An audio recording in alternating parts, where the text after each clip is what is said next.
2021 goal, running Reebok.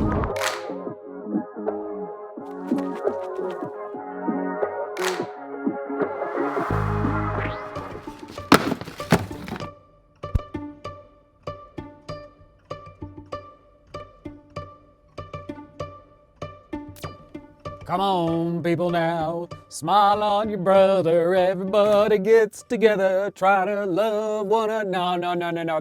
I don't sing in the studio. That's the only singing you're gonna hear in the studio for a long time. How we doing out there? Here we go. Like I said yesterday, or maybe the day before, I'm in a little bit of catch-up mode with respect to running shoe reviews. What was it? The Noosa, which I learned, thank you, whoever told me that Noosa is, if I'm saying it right, is a spot in Australia where the triathletes like to train and hang out. So that's why this shoe from yesterday is called the Asics Noosa Tri 13. A lot of people watching this vlog. I'm kind of surprised. So maybe it's the colorway that's grabbing their attention. And then what was the day before? It was the, it was the Invincible, I do believe, wherever it is. Here it is. It was the Nike Invincible. So anyway, we're in catch-up mode. Both of those vlogs I just mentioned, upper right-hand corner, in case you didn't see those.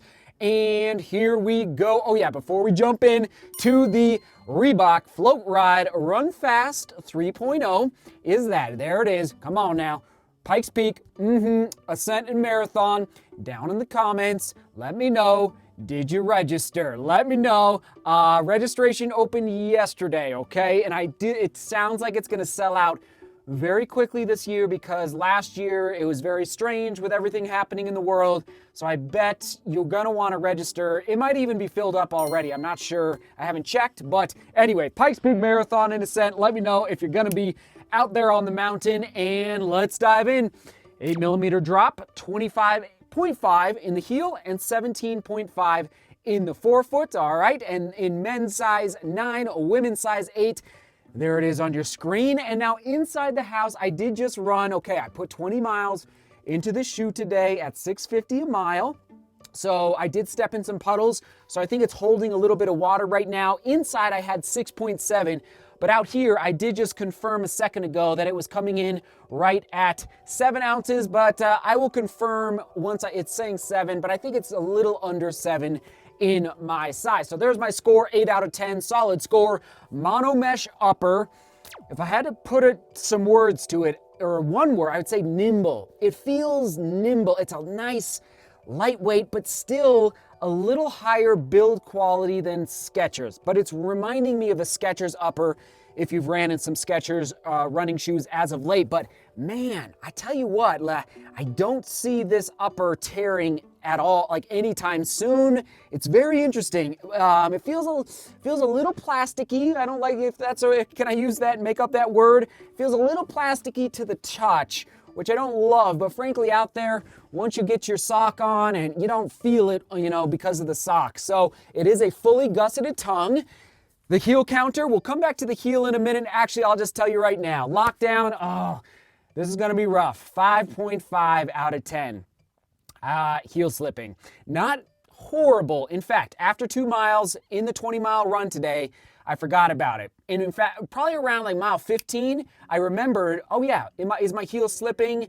And it was still a little bit, but I had totally forgotten about it from mile 2 to mile 15. So, Reebok, so close. And I did do the runner's knot, and I laced up a couple different times in the house before I left. So the lockdown is gonna suffer. Over the midfoot, it was pretty good. Actually, it was solid.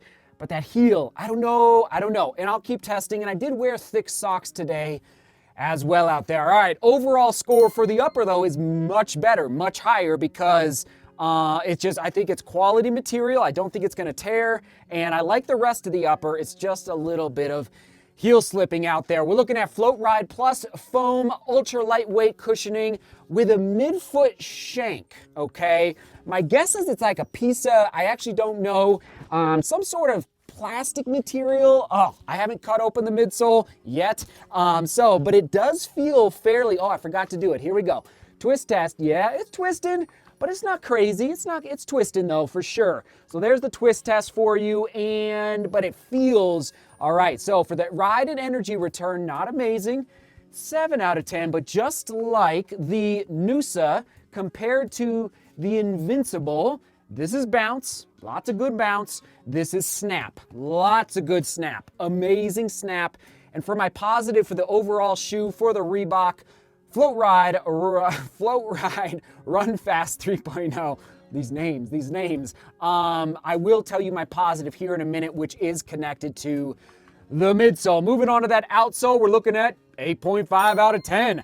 I think if you are concerned at all about running fast in a 5K or 10K race on the roads after a rainstorm, boom.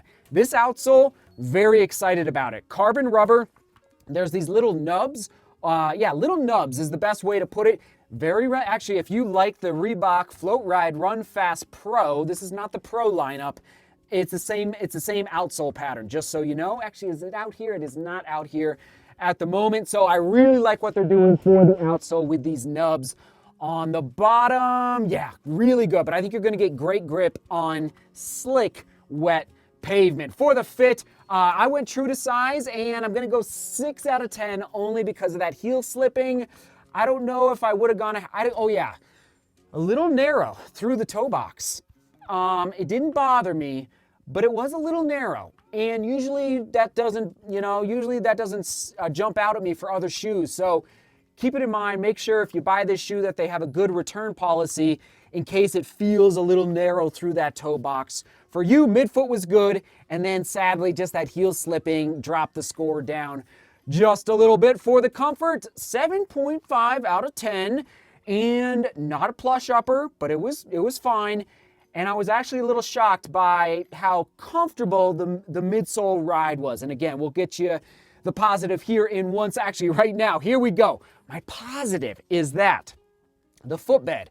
And you might be asking, what is the footbed? The footbed is what is just directly below the insole or the sock liner inside the shoe. So if you pull the sock liner out, you are looking at the footbed, okay? And just like the Reebok FloatRide Run Fast Pro, for some reason, this shoe feels like the footbed is cradling my foot really well. And I was so concerned. So I needed to get a longer run in today, 20 miles. And I was very concerned to take this shoe out for 20 miles. It's just it's a leaner midsole. I was worried. I thought my legs would be very beat up by the end of the run. And for some reason, as soon as I started running, I was like, my foot was in a little bit of goodness heaven. Like it felt like my foot was being cradled.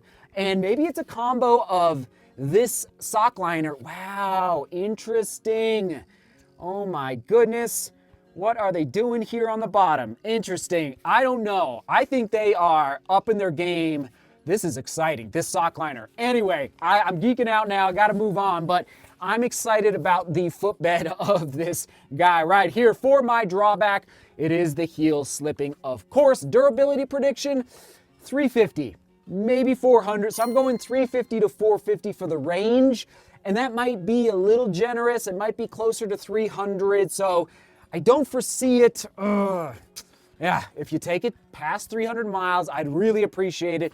Taking some pictures, and I think this outsole is going to last forever.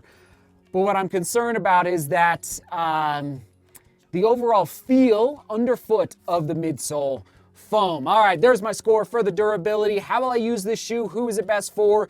Tempo days for me, but I'm going to say who's the best for 5K, 10K racing when you don't want to drop, $160, $170, $180, okay? This absolutely could be used for a 5K, 10K race day. Even, to a certain extent, a half marathon wouldn't be my first choice.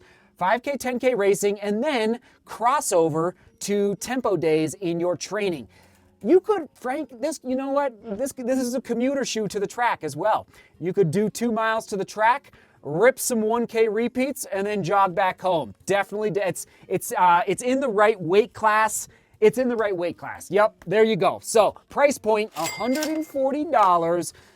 Oh, I'd be happier at 130, of course. So I'm going 6.5 out of 10. It would be 7.5 or 8 out of 10 if it was $10 cheaper. Okay, 140. I don't know. And a little bit of it comes down to that durability prediction. Other shoes to buy: Brooks Hyperion Tempo, Asics Hyperspeed, Skechers Horizon Vanish V2, and then the Skechers Speed Elite Hyper. All kind of leaner midsoles, snappier midsoles. Yeah, so there you go. Those are other shoes that I would consider buying, but which one I would choose out of all of these? Oh, now you're putting me on the spot here. I'd probably go Brooks Hyperion Tempo and then this guy. I'm very excited. Now, I took it out for 20 miles today. Is it a long run shoe?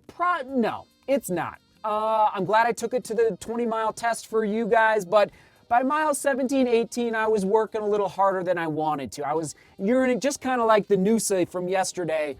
I was looking for maybe a little more midsole, which leads me to believe this is more of a tempo day. And, you know, to a certain extent, you could use it for daily training, but I'm going to say more in that tempo day category. Shoe quick specs on your screen. Soak it in one more time. There you go. And that full review, early score, 7.2 out of 10.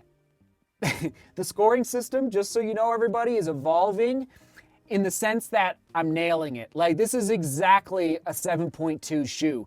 It could be a 7.6, 7.7, maybe even a 7.8. It's not an 8 and above shoe if that heel slipping was not an issue. That's why the score is being driven down. Pretty excited, everyone. And yes, one of my goals for 2021 was to branch out, broaden my horizons in the running shoe landscape, and the shoe that I chose to dive into more in 2021, the running shoe company, is Reebok, which, correct me if I'm wrong, is now being released by Adidas, or sold by Adidas, I should say. Maybe you could confirm down in the comments. I think I saw that in the news about 2 or 3 weeks ago. There you go. Onward and upward. Question of the day.